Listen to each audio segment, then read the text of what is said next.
Troy, you've had the chance to work with and speak to thousands of men in your group facilitation and coaching sessions.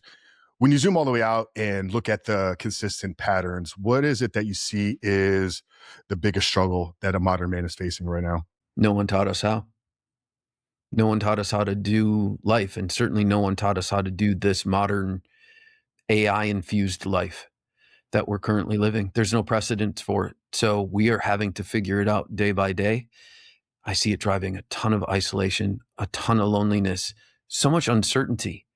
And I think as men, we need certainty. So helping each other along. What are we learning? What's the wisdom we can share with each other? Because we're not going to survive this in isolation. We need each other.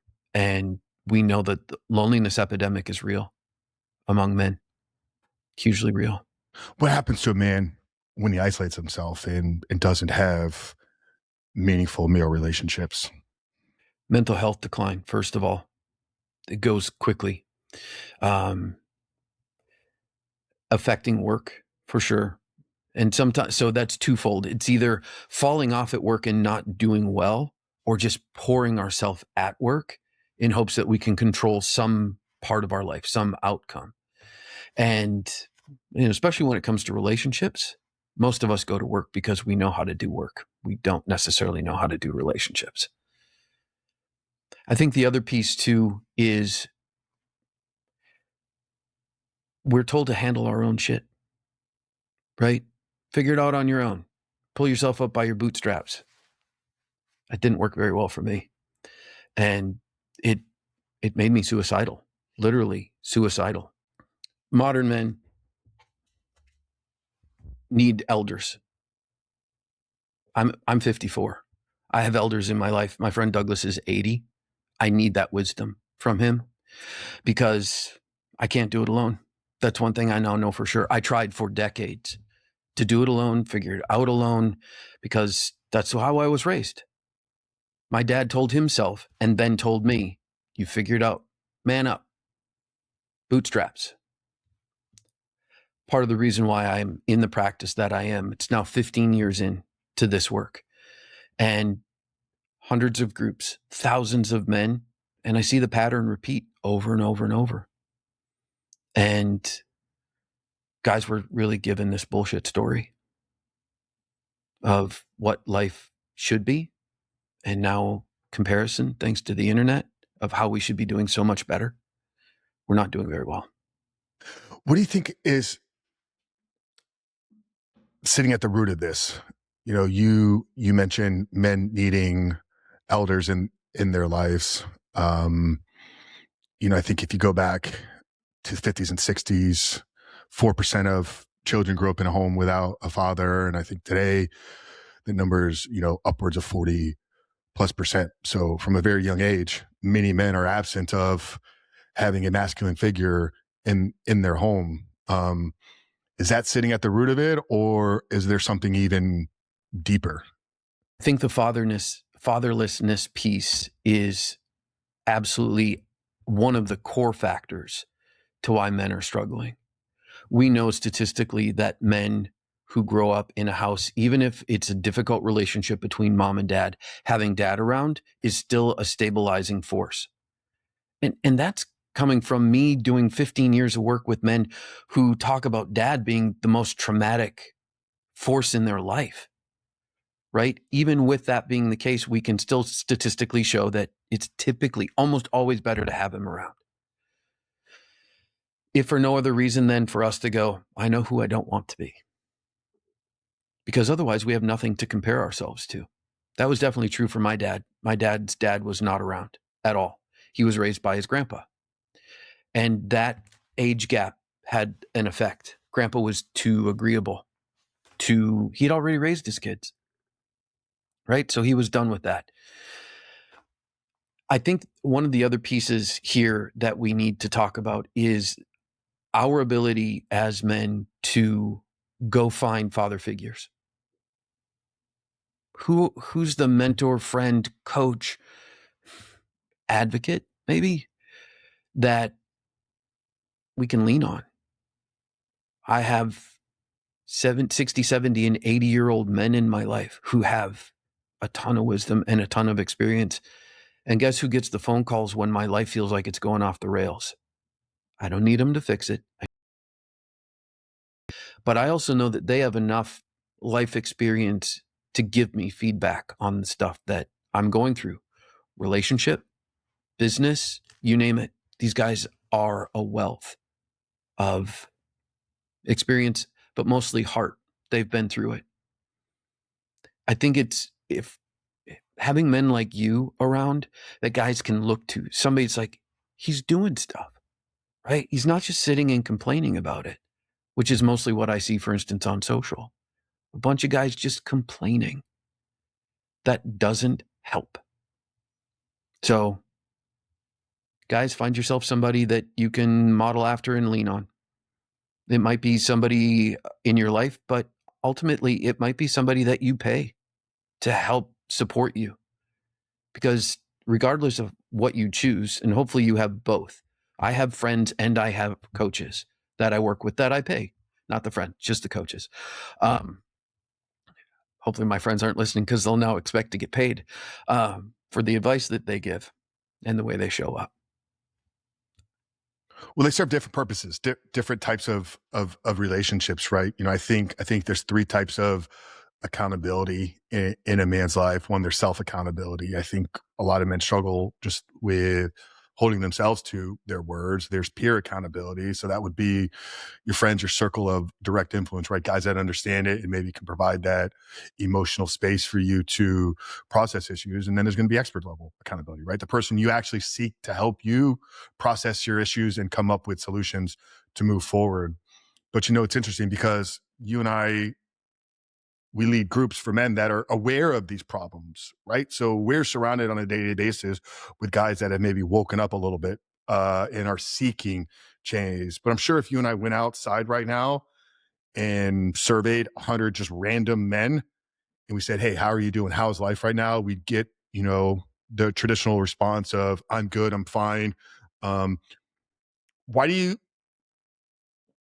think, despite what the data shows us, what you and I experience in the day-to-day, so many men are actually not even woken up to some of these issues in their life?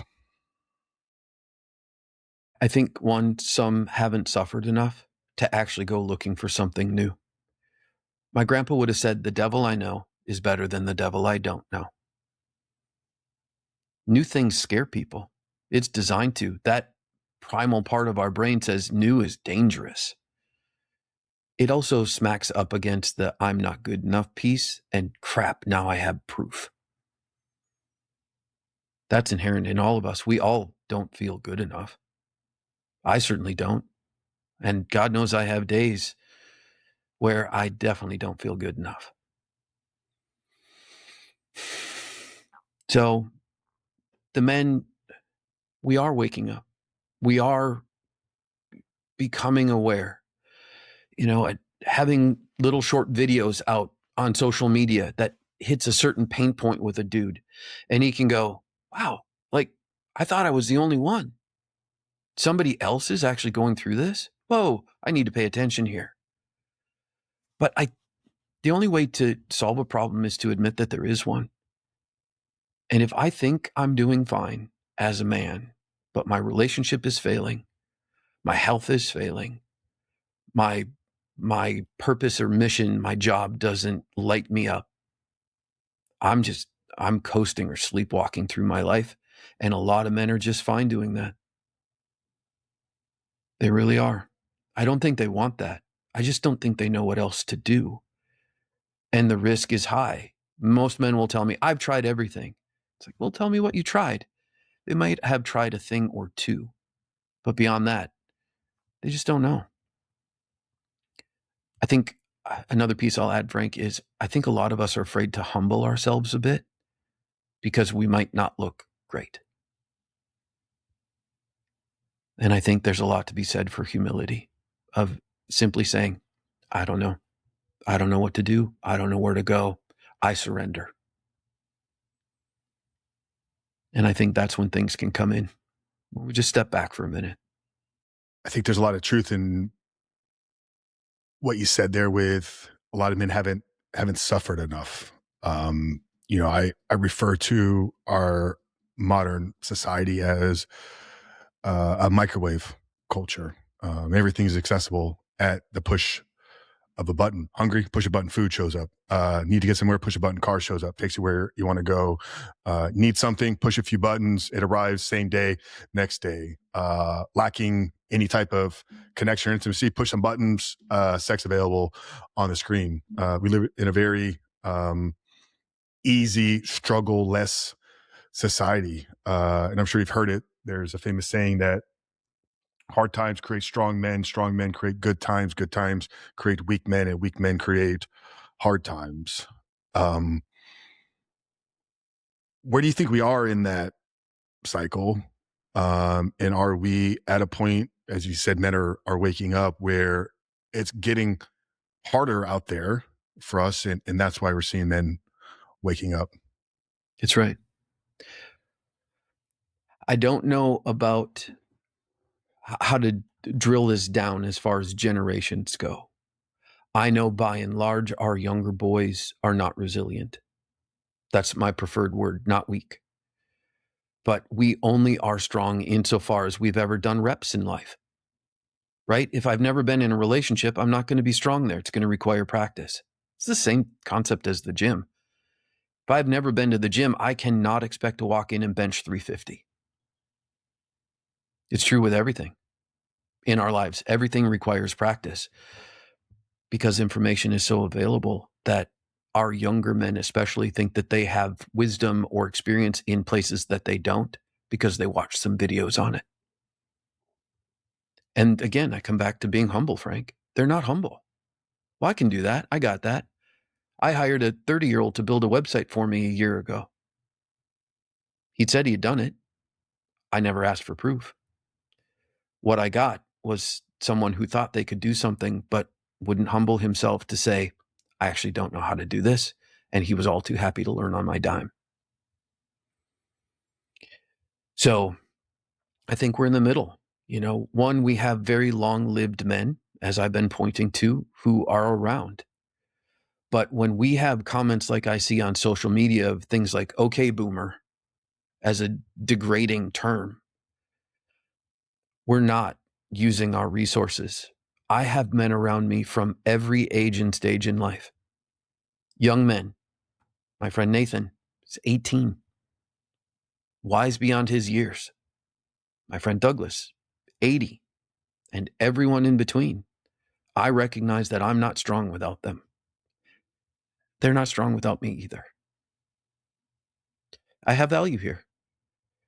Most of us won't claim our value. It's that I don't know enough yet. Just get out there. Go live it. Be brave. I think you mentioned or said you were 54. I'm curious, Troy, was there a pivotal moment in your life that woke you up to some of these things?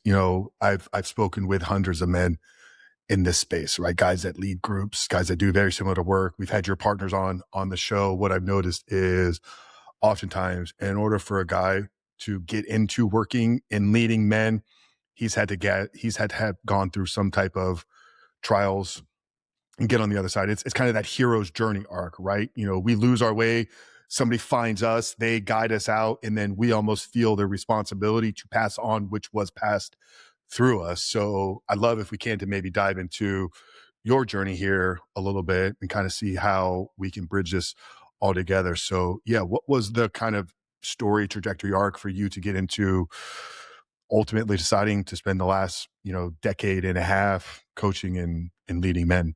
Yeah. There's a lot, of course, like all of us, but a few pieces a friend of mine refers to as the dark night of the soul.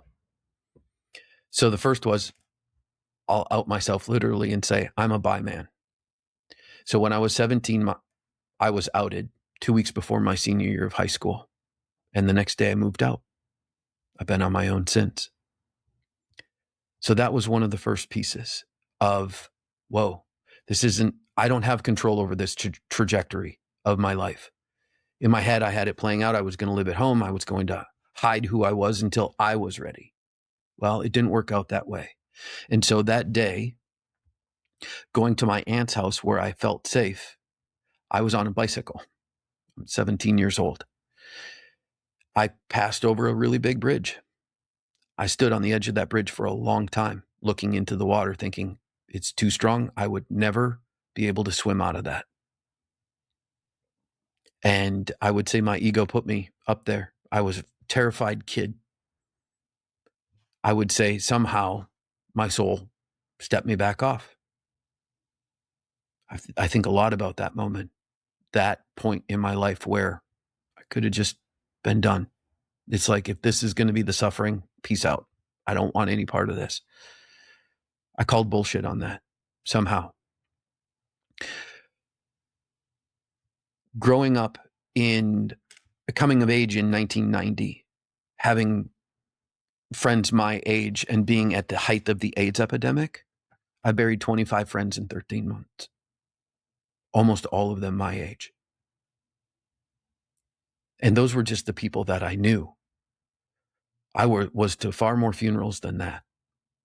And so I learned sort of the value of life early, and that I get to live for them. They're not here. I have friends who serve tours, and they're the closest that I have of sort of being at wartime, of losing peers young. Fast forward to being 26 years old. My aunt, whose house I went to where I felt safe, her daughter and I became very good friends. She's 12 years younger than I. She was murdered at the age of 13 by her father, and then he killed himself. That was my spiritual sort of awakening of, I do not understand this world. This shit makes no sense to me at all. How does somebody do that to their child? I now know it was his corrupted attempt to protect her. It's a longer story there, but suffice it to say, it woke me up in a big way. And then the next big one was at 33, ending a deep relationship that I loved, but I didn't have any skills to be in that relationship. From stonewalling to the way that I would punish, to my inability to express my emotions, which was huge. I just wanted to hide. It ended it.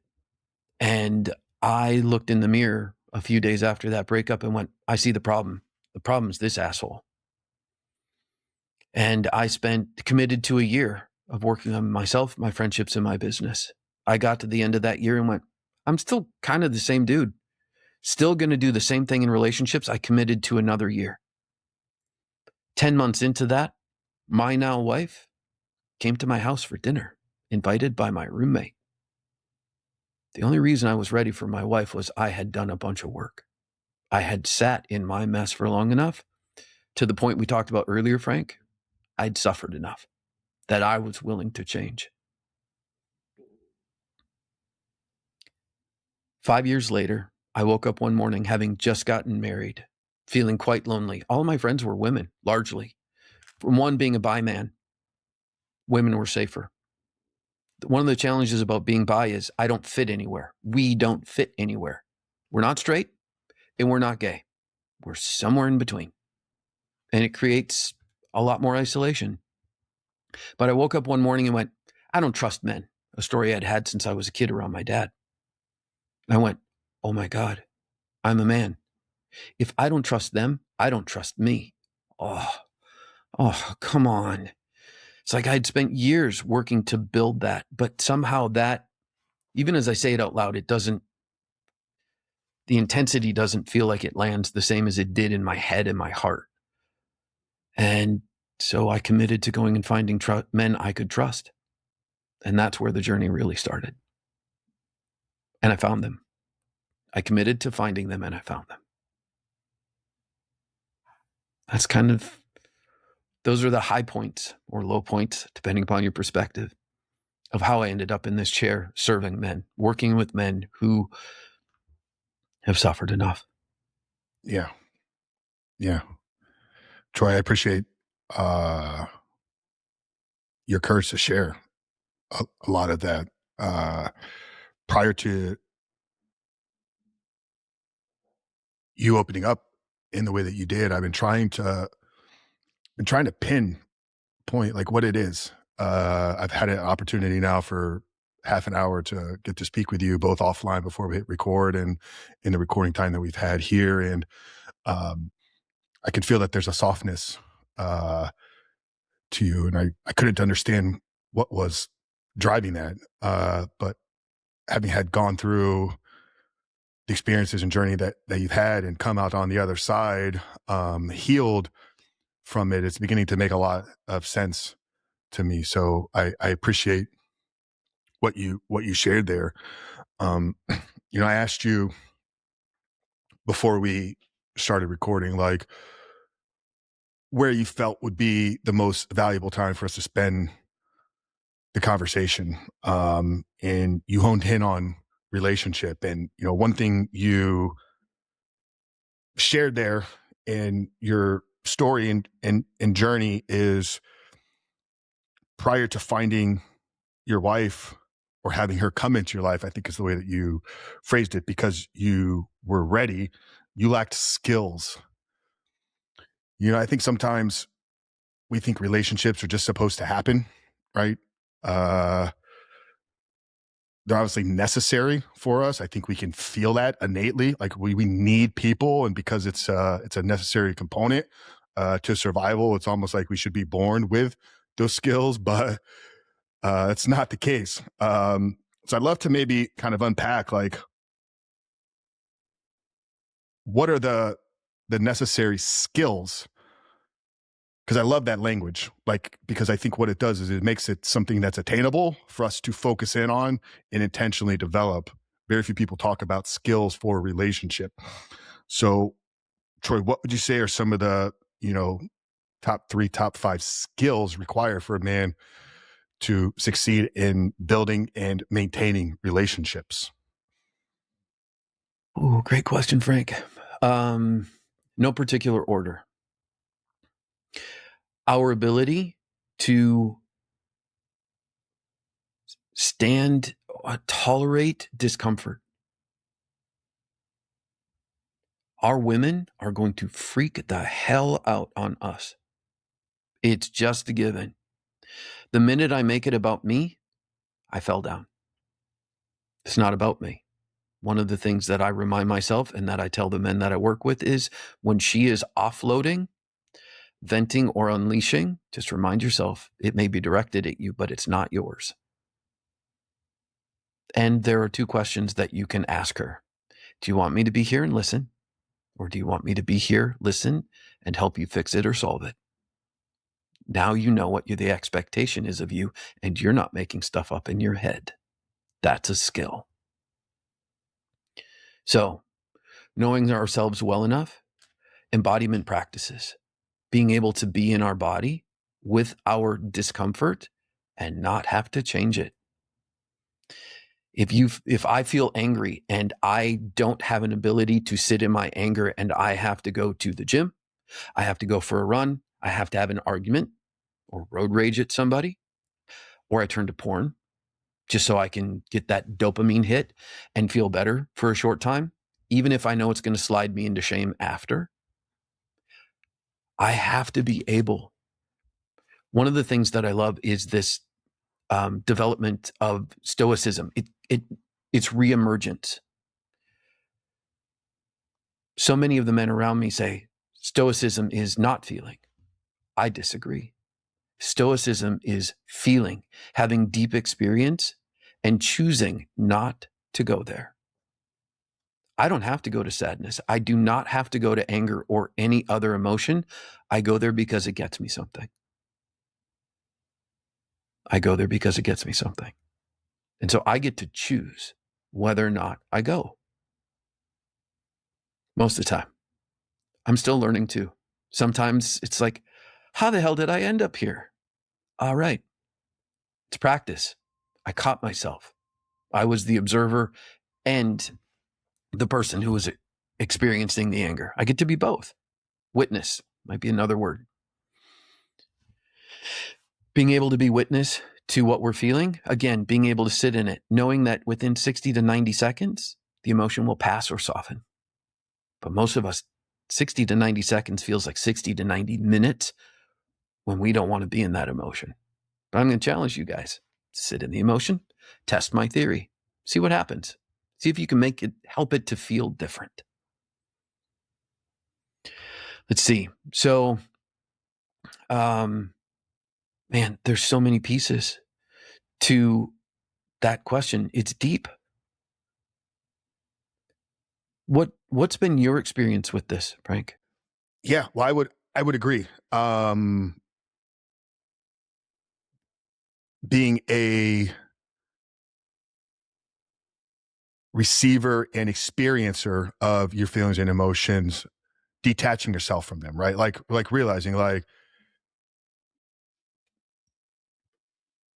I believe we are a spirit, a soul having a biological experience, I think is a unique way to phrase that, right? So we are not this body, right? Like this body is a vessel that we are having experience through. And those thoughts, feelings, and emotions are part of the experience and journey, but they're not us, right? So being able to, like you said, be an observer of those things, detaching ourselves from it. If I feel angry, that's okay. I'm not angry. I'm feeling the feelings of angry, and there's something that is guiding and triggering that. So there's a reason why whatever the external event happened is causing me to feel that certain way. So there's an outside event that's causing that feeling. Let me understand it, process it, and then not respond from an emotional perspective, but respond rationally, right? Like with a healthy manner. And once again, like, I'm not saying that I'm standing here as a perfect observer of these things, but doing my best to understand to a certain degree and not let my feelings and emotions dictate it, right? Like having a stoic approach to how I respond in the moments. And then when it comes to how I try to approach relationship, right? It's like you said, being a frame at which a woman can speak into. I share this a lot, but I think it's one of the best visual representations of how masculinity and femininity are meant to kind of work together. We had Bodie Aldridge on the show 2.5 years ago, and he used this beautiful analogy of the relationship between masculine and feminine is that of a river, and a river consists of two parts, right? You have you have a river bank and you have water, right? So the masculine's job is to be that bank. It is that structure that guides the direction at which we are going. If we remove the river bank from a river, you just have flowing water that would just flow everywhere, right? So a woman wants to naturally flow. It's their innate nature to fall in, to submit, to surrender, to flow through life. But if there's not a structure at which they can flow through, then it's just going to be water going everywhere, right? But a man's job is to provide that structure and frame. So taking that responsibility from the visual and making it literal of how I try to show up on a day-to-day basis. Babe, you're dealing with something. Here I am. Throw it at me. I'm not going to hold it against you. I'm not going to throw it back. If you want help in processing it and coming up with solutions, I can do that. If all you need to do is yell, like, I'll do that and be that for you as well. And at the same token, setting the path and guide at which we are moving forward as a couple, as a relationship, as a family. This is where we're going, so she can just be, because I think a woman is at her best when she's just being. So those were a couple things based on kind of what you shared. But I think the biggest skill that a man must have, and I think you pointed at this, to succeed in a relationship, is knowing himself more than anything.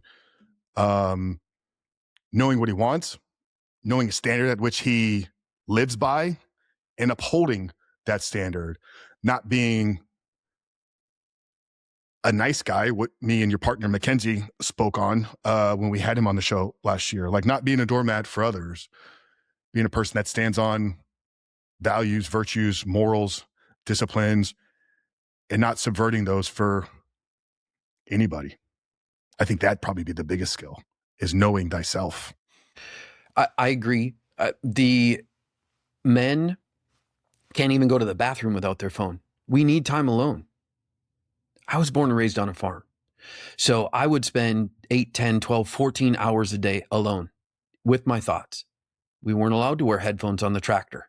One, we'd destroy our ears, right? But two, you couldn't hear if something went wrong with the machinery. That was the big reason. So I was forced to be alone with myself. I still have times during the day. I walk 3.5 miles every morning. There's no headphone. There's no phone. It's me. It's the birds. It's the sunrise. That's it. Time alone. And man, some days I would give anything for my headphones. It's like, I can't stand myself today. Damn this chatter. Stay in it, stay in it, stay in it. Right? Great philosopher, French philosopher, said in the late 1700s, Pascal, all of humanity's problems will stem from a man's inability to sit in his quiet thoughts alone. It's one of my favorite quotes of all time. And it's speaking directly to that. We live in a world of constant stimulation, something seeking our attention. We literally, through our work, will guide men through that. We have a daily practice through our coaching, 30 minutes outside walk, like no phone, leave the phone behind, go for a walk. We try to set no phone zones. Like you said, no phone in the bathroom, no phone in the bedroom. I think reaching a point where you can live without needing your phone in today's world becomes a superpower, because the phone is going to be there when you need it. But most people are being used by it. And there's more and more research showing now how these things dumb us down.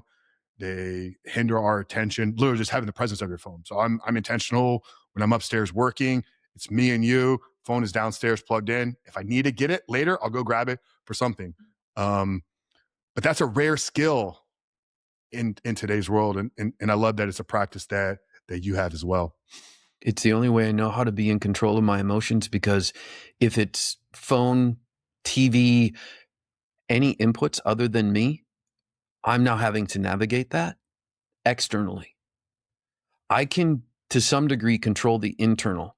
As I said, being outed at 17, I recognized really for the first time, I had little to no control over my external life, but I have a lot of control and agency over my internal life. So long as I'm not taking in things that will sabotage me or set me up to be feeling emotions I'm not ready to feel, don't want to feel, that activate me. Video games are the same way, by the way. They set our nervous system up. We get all excited, but we're at war sometimes in video games. And yet we're sitting still, and the brain's like, what the hell's happening? I should be expending energy. And then we wonder why we blow up on our wife or tear our boss's face off. That energy's got to go somewhere. Yeah. Frank, if I may, I want to go back to the river and Bodhi for a minute. I use a less eloquent visual example, perhaps. So you have very likely seen the first Jurassic Park, right? Oh, it's probably been decades, but yeah. Okay. In that movie, there is a point where they build this island and they build fences to contain it. And there's a point about middle of the movie where the dinosaurs are testing the fences. Our women test our fences, our ability to contain them. The reason why I like this visual is, one, it's really relevant. Two, the fence is porous. I can choose to keep it up. I can choose to take it down. I can choose to electrify it. Unlike the dinosaurs, though, who want the fence to fail, our women want the fence to hold. They need it to hold. And most of the time, we don't know how. And so they keep stress testing us because they want to know that we can contain them. That emotional storm won't destroy us. And most of us don't treat it as stress testing. We don't treat it as reps in the gym. She's crazy. She's doing something to me. If only she would. It's her fault. Blah, blah, blah. Treat it as a challenge, guys. Not her as a challenge, her emotions, my ability to withstand my woman's chaos, storm. Some days she's the light rain. Other days she's a cat 5 and she's coming ashore. Again, will the fence hold? And so and here's a maybe more subtle piece. It isn't just about containing her. It's about also what gets to her. Am I being a good guardian? Am I being a good gatekeeper for the things that she's having to experience from the world? Am I being a protector? Because here's the sad truth. Women rarely need protection from anything more than they need protection from us as their partner. That is a sad commentary. But most of us are little boys masquerading as adult men. Well, it comes back to men not having strong male figures in their life from a young age, but also into adulthood, right? So how do we learn how to be a stress tester, right? How do we learn how to, when something pushes up against us, hold strong, hold stand, hold secure, right? We learn that through having to experience us pushing up against the world and it holding strong for us, right? So a father's job in a young boy's life is to be that stress tester, right? A boy is going to push the boundaries. He's going to push up against the fence. Weak fathers are going to submit, and there's going to be no pushback from a male figure in a young boy's life, but also in an adult man's life, like real meaningful friendships, when you push up against them, are going to hold strong, hold secure, call you out on your standards, call you out on your BS if that's what needs to be done. But so many men are missing this, right? So they're pushing, nothing's holding strong against them. So when they get pushed, they don't have anything to truly stand on because they've never felt the pressure back on them, but also they've been weakened just through societal and their conditioning as well. That's absolutely right. That's right. If we don't create a tribe, we will inevitably fail as a species. I mean, we're seeing it around the world, is we're fighting against each other instead of fighting with each other or for each other. And as long as there is this idea of me against you, it's going to be a very long and brutal road. A big part of the reason why I created Groups for Men is I want yet one more place for men to go to feel seen, heard, valued, and validated. They're not broken. None of us are actually broken, even if that's our story. There's nothing I'm not broken, so there's nothing to fix. But grow.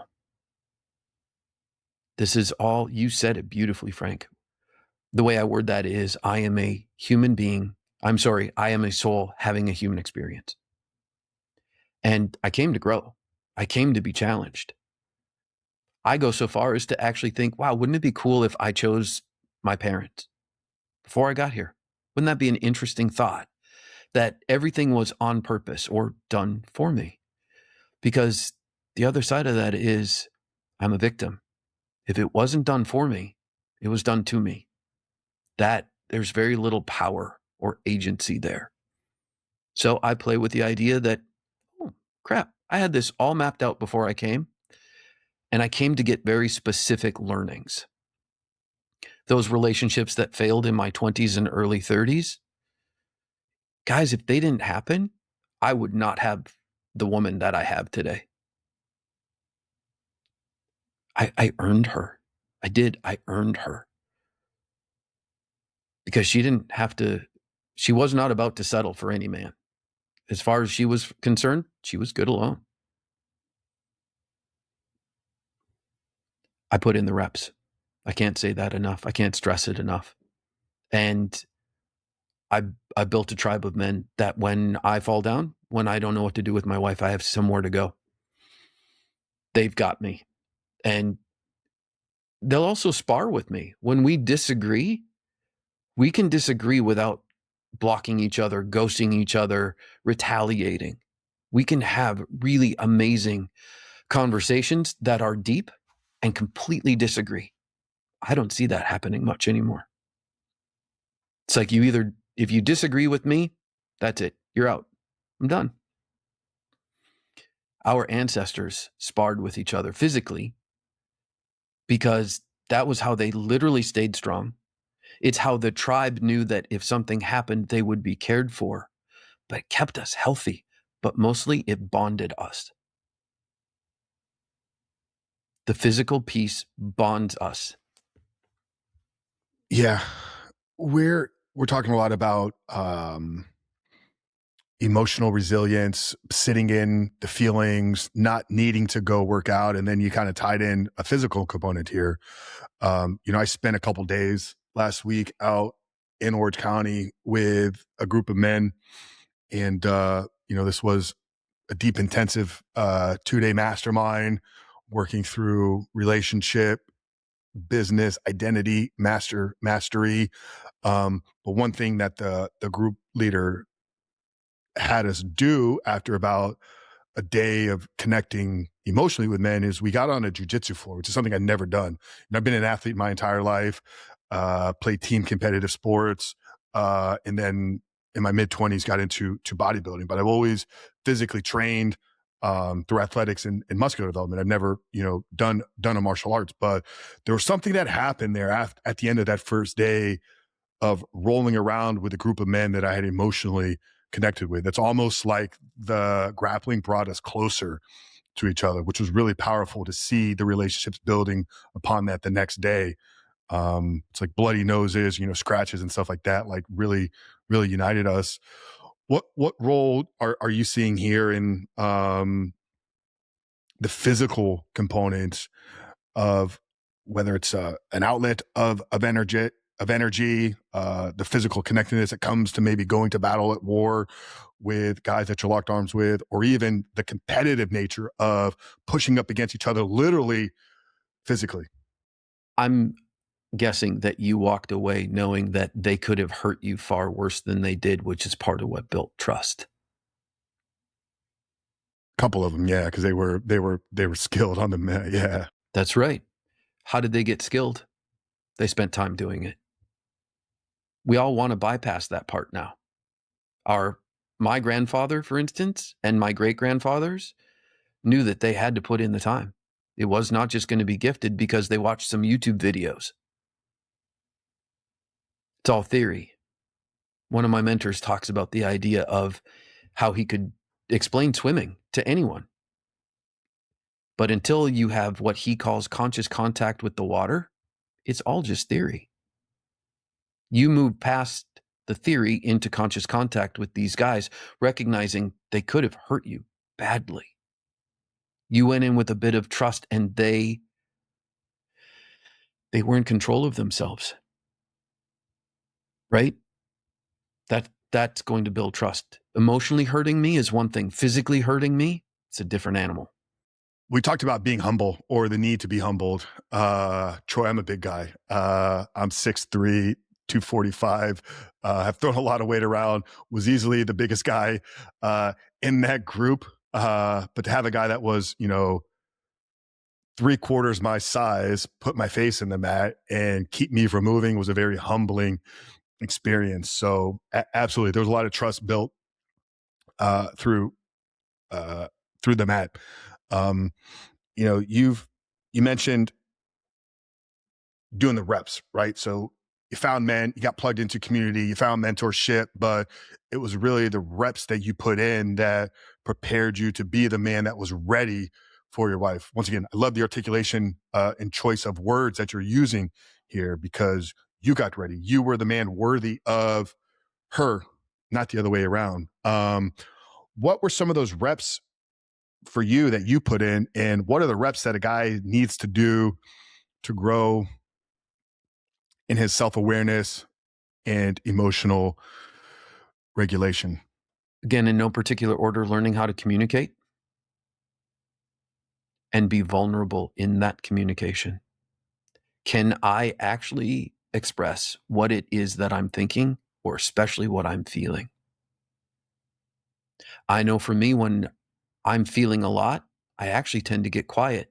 And my woman used to get she would feel really unsafe at those times because she's thinking I'm not feeling anything. She doesn't realize I'm feeling everything. But feelings are not my emotion, are not my language, they're hers. Logic is my emotion, and I can't always explain my emotions via logic. So I get stuck. I've had to learn how to explain what I feel, what I think. And I'll start with, I think I feel, and actually have the expert, my woman, reflect back to me. Are you sure? No, I'm not sure. I'm asking. Is this what you think you see from me? Shame, embarrassment, sadness? Am I right? I think I know what I'm feeling. And she will mirror back to me that she's allowed me to learn how to articulate myself, emotionally speaking, and to be safe enough to do it with her. One of the tools that I use, one of the tools that I teach is the just say it messy method. And I would say to her, babe, I don't know how to say this, and I know I need to say it. So if you'll just bear with me and promise to stay in the conversation, I'm going to say it messy. Okay? It's like, go. All right. And I just do this verbal vomit, get it out there, and then we can work on it together. But most of the time, I would hide. I didn't want her to see that. I'm weak at times. I'm vulnerable at times. I'm tired at times. If I try and keep it all together, it doesn't work. And I'll word it this way. My experience so far has been, if I don't let her into me, emotionally speaking, she will never let me into her physically or emotionally speaking. Not truly. She will not feel safe with me. And so there's this huge sort of risk, or almost a double standard in my mind, this cognitive dissonance. The rub is, I don't want to let her in, but if I don't, I will always have a much more surface level connection than I crave. I want to own her. I want to own her in all of the healthiest ways possible. Guys, in my phone, Frank, in my phone, it doesn't say my wife's name. It says mine. Mine. She's mine. And that is everything to me. Like, I feel my eyes get wet, but I also feel like this piece coming up from me of, better not get between her and I. It will not go well for you. I'm 5'6", not 6'3". But you get between my wife and I will climb you. Make no mistake. And that is a hill I will literally die on. I don't see most men doing that. I'm at a bar not too long ago, standing at the bar waiting for a buddy of mine. And there's this beautiful 25-year-old woman and her probably same age boyfriend, big dude.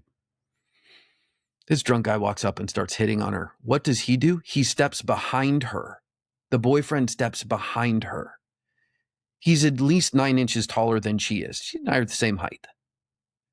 So 5'6" me gets in front of her and interacts with the drunk guy and basically says, she's with him, not sure why, but move along. There's nothing for you here. Well, I just want to talk to her. I said, I know you do, but you're done here. And I just locked eyes. I didn't make it. I didn't show any show of force. I just locked eyes. That was enough. And he moved on. And I turned and looked at the boyfriend and I said, what just happened? I wasn't about to shame him. But I said, what happened? He said, I actually don't know. I got afraid and I shut down. I said, Sounds like you know where the work is now. You get to practice. I said, but you also get to commit that that will never happen again. He said, dude, I feel so embarrassed. And I said, no, you don't. You feel ashamed. Let's be clear about the emotion that you're experiencing right now. Embarrassment's part of it. I won't take that from you. I said, but I read body language for a living. And brother, you are deep in shame right now because the one person you wanted to impress, you just failed to defend. So I talked about the fences earlier. It's not just about her getting contained, not being able to sort of get out, knowing that she's safe inside the fences, but it's what I let come through the fence at her. And so I'll use that as an example of how we get to protect, defend, and love our partner.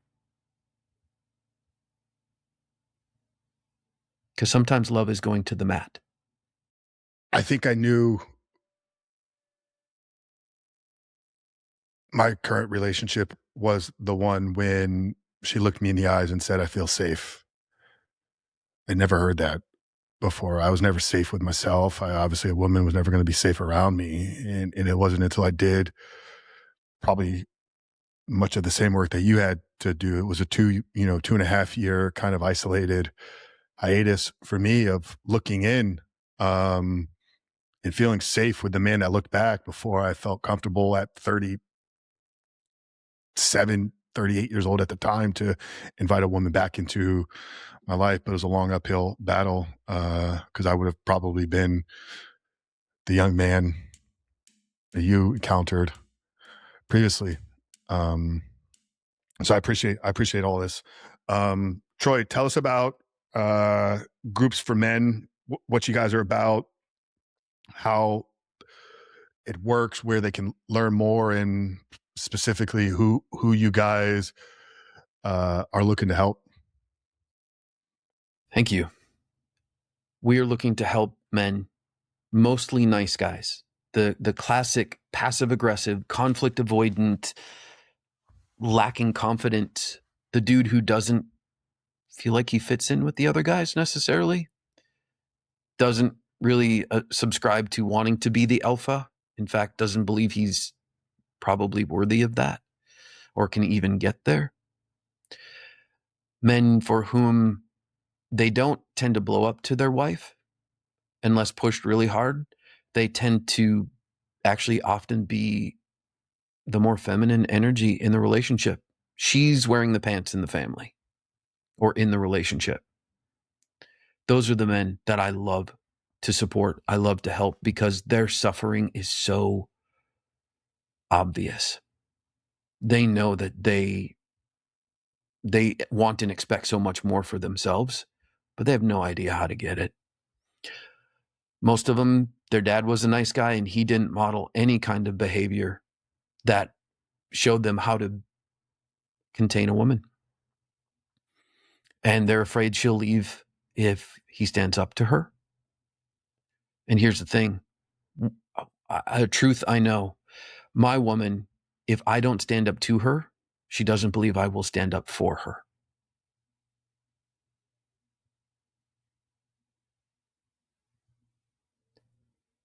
It's not, it's, I find it important, and you'll hear this from me, I try and give very specific examples to things. And there are times where our women actually sort of almost feel like a small child to us. They're pushing at us. They're being petulant. They're, they feel immature at times. It's those times when we get to come in and be that anchoring force for them. By the way, Frank, I'm guessing that it isn't just your woman that feels safe with you now. Is that fair? Yeah, I would hope most people in my life feel safe around me. I say other women specifically. That has been my experience, is women will open to me. And it isn't flirting necessarily. It isn't any of that. It's just they feel safe. And I've had women recently in an airport, a woman just having a conversation, and she as much as said, what is it about you? I don't feel like I have to be anything other than me. I said, because I don't expect you to be. You're not, this isn't performative. What's interesting, because a lot of work or a lot of women that I come into contact now know the work that I do. And they'll come, random women, at the gym after, a conversation with me will come back the next day and vomit out everything about their relationship with their man. I was like, oh, it's not really the place I came for that, but sure, give it to me. Right. Yeah. But it's my responsibility. I hold that very intentionally, for people. And it's these conversations that enable me to do it, right? You have men in your life that you go, to get filled up with, because as you know, this work becomes very, very heavy when you're carrying everybody's shit around all day. If you don't have somewhere to go unload yours, it can be crippling. So yeah, it's definitely been my experience that, yeah, no matter if I met him an hour ago or they're a regular person in my life, yeah, they seem to have a unique ability to just connect and share from a safe place. You've learned their language. You speak Venusian. Men are from Mars, women are from Venus. One of the biggest gifts in my life was learning how to speak Venusian. It's an old book now, but it's relevant. Yeah, it's really relevant. And for me, what I do a lot of work with couples. And to me, I'm an interpreter. Because I know how to speak Venusian, I can interpret from both sides. And that's one of the greatest blessings of my life, is to be able to hold space for a couple, seeing the potential and letting them work through it, because that ultimately is what will make them strong. What is the biggest thing that women are saying that most men aren't able to pick up? Ooh, great question. Why can't he just listen? Why does he always have to go into fix it mode? I don't need him to fix it. I just need somewhere to put this energy. I hear that all the time. Because what happens is then they feel broken. Humans don't like feeling broken, first of all. But especially when she's showing up just feeling full of emotion, not feeling broken, he makes her feel broken. Incomplete, whatever that might be. It comes full circle back to what we've been talking about, is what is my capacity to hold that emotion, not respond. It's not mine. It's okay. Lady, have whatever, express whatever you want to. I might have some standards around the languaging of how she comes at me. I don't have many boundaries, by the way. And you actually said this earlier. You referred to standards. That's a distinction I make in my work. I have very few boundaries. I have a ton of standards. Put another way, I teach people how to treat me by what I let them get away with. So I'm very mindful about what I'm teaching someone. And if I let anyone speak to me in a way that I can't receive, I didn't set the standard very well. I can also walk standards back and say, let's not go there again. I won't allow that name calling, tone. Typically it's words, not tone. I want someone to be able to be authentic, but I want them to be able to use their words like we teach most 5-year-olds to do. Use your words. I see a whole lot of grown men who can't use their words unless they're sabers, swords. They're cutting something down. We're good at that. We're good at destroying shit. I believe that the opposite of war isn't peace, it's creation. Most of us have been at war with ourselves for a long time. We get to start asking better questions of how do we create the life that we want? I love that you went and did that event with those men. And I see men craving, one, the connection, and so they fall into wound worship, where there's always something inside themselves to fix. There's a huge risk there because we are a bottomless well of problems. So getting that connection, touching our shadow, but then aiming at what we want to create in life. The relationship, the wealth, the health. What do we actually want? Why do the work at all? Why touch that part of us that hurts, that feels vulnerable, if we're not going to use it for something good? But make no mistake, a lot of us connect with each other through our pain, not potential. Most of the couples that I work with, the only quality problem that they have to solve is the problem in their relationship. And that problem shows up because they're not building anything together. When the mind doesn't have a quality problem to solve, it will invent one. When the mind doesn't have a quality problem to solve, it will invent one. Most of us are inventing our problems, and then we amplify them. If you're partnered, remodel your house, save for a vacation, plan for a baby. I don't know what that is, but come up with quality problems so that your relationship isn't the problem to solve. But please aim forward. I aim forward. And you know what? My shadow work shows up. I don't have to go look for it. I just have to live my life. And it reveals itself. But there's this whole thing about do the shadow work, get into the deep work. I've seen men break their mind, literally break their mind, and never come back to who they were because they weren't strong enough yet. They weren't ready. And they went and sparred with something and lost a part of themselves. Again, the work will show up just by living our life. You don't have to go look. How does that land for you? Troy, that sits at truly the ethos of this show, but more importantly, our organization, the Rebuilt Man, and what we've tried to do in flipping the addiction recovery space upside down and taking a completely different approach. A lot of language in the recovery space is root cause, healing, trauma associated, right? Some of that stuff shows up, but literal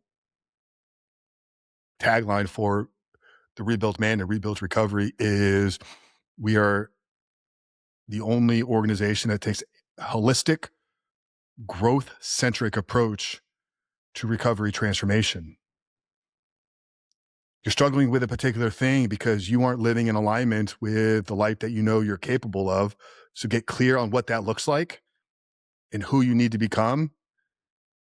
Create a map for it, an intentional plan, and then forward progress. Dr. John DeMartini says, if you do not fill your day with meaningful activities, you will fall into meaningless distractions, right? So what are we here to create? Who are we here to become? If you fill your life intentionally and purposely with those things, you'll no longer need the need to escape, which is what all addiction is escaping from your current reality because your current reality isn't aligned with the life that you know you're designed to live. I use the word medicine. Those things that I'm doing that don't serve me did at some point. My dad was an alcoholic until I was 12. And at the beginning of this, I shared a little bit of his pain with his dad not being around.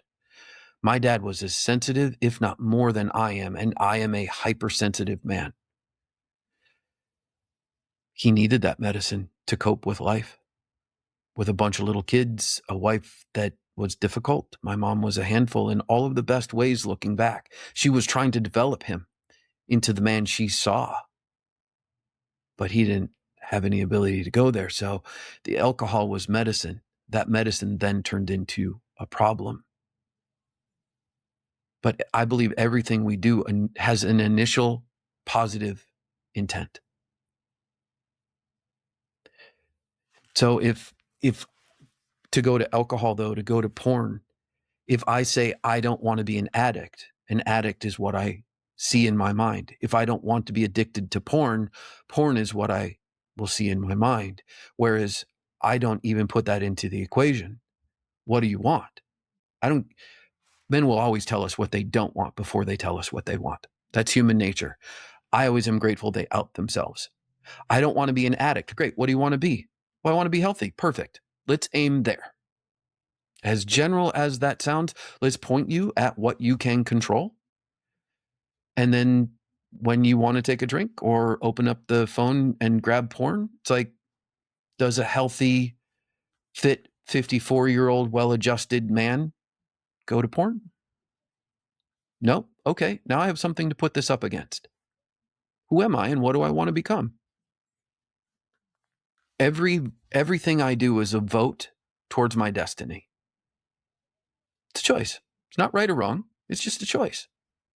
What's the outcome I'm aiming at? Be prepared to fall down a lot. I do. But each time it's a little more suffering and it's a little more clarity of, oh, I did it again. That thing makes me feel like crap. Now with porn, I tell myself it disgusts me. One of the last times I opened porn, it literally made me sick to my stomach because I tell myself that porn makes me sick to my stomach. Over and over and over. It's disgusting. It's demoralizing. It's degrading. It grosses me out. It makes me sick to my stomach. And invariably, the mind says, your wish is my command. It no longer feels good anymore. I actually just got sick to my stomach saying that to you because I pictured porn. Blah. I love this, man. Define what you want. And that's the problem. Very few people are clear, maybe because they're afraid to define it, maybe because it's been beaten out of them. They've been told that they're less than, incapable of, right? There's all the different reasons why, but through your work, through what we do, through conversations like this, the goal is empowering and equipping men with belief in self that anything you want in this world is attainable. You just got to get clear on it, set it as your highest aim and value, and be willing to sacrifice enough to get it. And the bigger the wish, the bigger the dream, the bigger the desire, the bigger the sacrifice is going to come. But at the end of the day, if it's on your heart, if it's in your vision, God placed it there, I believe, because he made you capable of accomplishing it. So don't let the world, don't let society, don't let your parents, don't let colleagues or neighbors subvert you from believing within yourself. In other words, don't share your dream with them. Don't share your dreams with people who will crap on it. I treat my dreams like I treat my business, which is I only share it with people I absolutely trust. I treat them as if they are a newborn infant. I'm going to be really careful about who I hand my newborn infant to. Can they be trusted? And that's what we spent the first 30 minutes speaking to. Most people don't have those. So go find those people, then share your dreams with them and collaborate on creating it together. That's right. Build your tribe of trusted people. And when Maya Angelou, one of my favorite poets, says, when someone shows you who they are, believe them. And stop with all of the extra chances. Put the old-fashioned way. Screw me once, shame on you. Screw me twice, shame on me. So, yeah, let them. So you asked about groups. Groups are 4 nights a week, Monday, Tuesday, Wednesday, Thursday. Monday is No More Mr. Nice Guy with Mackenzie, whom you guys may have met in the past. And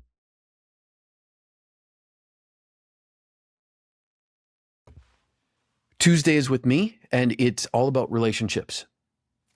Wednesday is Tom, and that is struggle and conflict. And Thursday is with Colby, which is money mindset and money in relationships.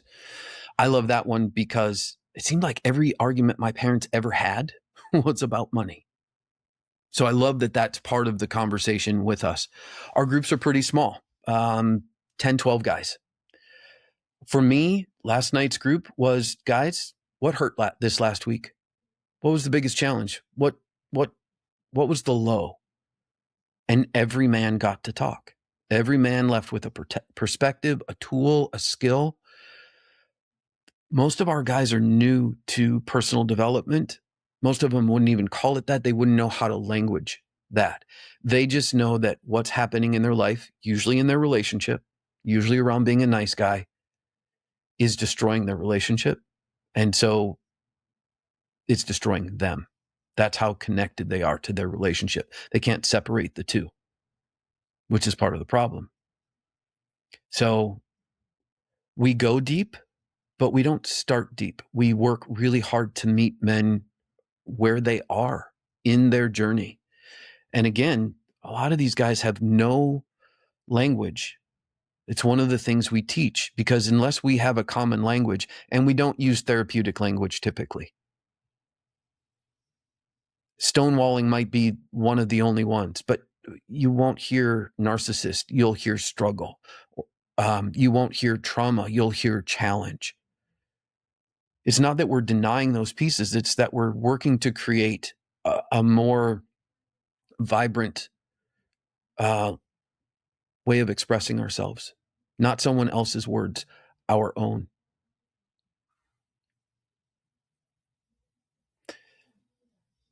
Let's see. Groups for Men. Thank you. Yes. Groupsformen.com. There are self-assessments to take around your relationship. If someone chooses to sign up, there are courses inside of that. We also do one-on-one coaching for men who want to move further faster. Guys, we'll have that plugged down there as well as all the links to learn more about Troy. We'll also have plugged down there below the conversations with both Mackenzie and Tom, who are co-facilitators in Groups for Men. So you got to check those out. Episode 306 and 307 with Tom Carroll and Mackenzie Beebe. We'll have all that plugged down there in the show notes. But Troy, it's been a real pleasure and honor here today, man. I appreciate you. I acknowledge you for the work that you're doing, the strength, the vulnerability, the courage to open up your struggles and challenges and speak about the journey that's led you. But more importantly, what you've done in the last decade and a half with taking your pain and struggles and using it as a framework to help other men. Because trust me, sitting on the front lines, I know that there's a lot of men that are quietly struggling. And I love connecting with guys that are doing this important, necessary work. So thank you for everything you've done and are continuing to do. And we look forward to continuing to foster and develop relationships with you and the incredible team over there. So guys, check out Troy, groupsformen.com. Check out those conversations with Tom and Mackenzie. And as always, if you're getting value out of these, you can support us by sharing this. Share it with somebody that you know is struggling with something that was shared in this conversation. But Troy, my brother, appreciate you, man. Guys, make sure to rate, review, subscribe, and we'll see you on the next one.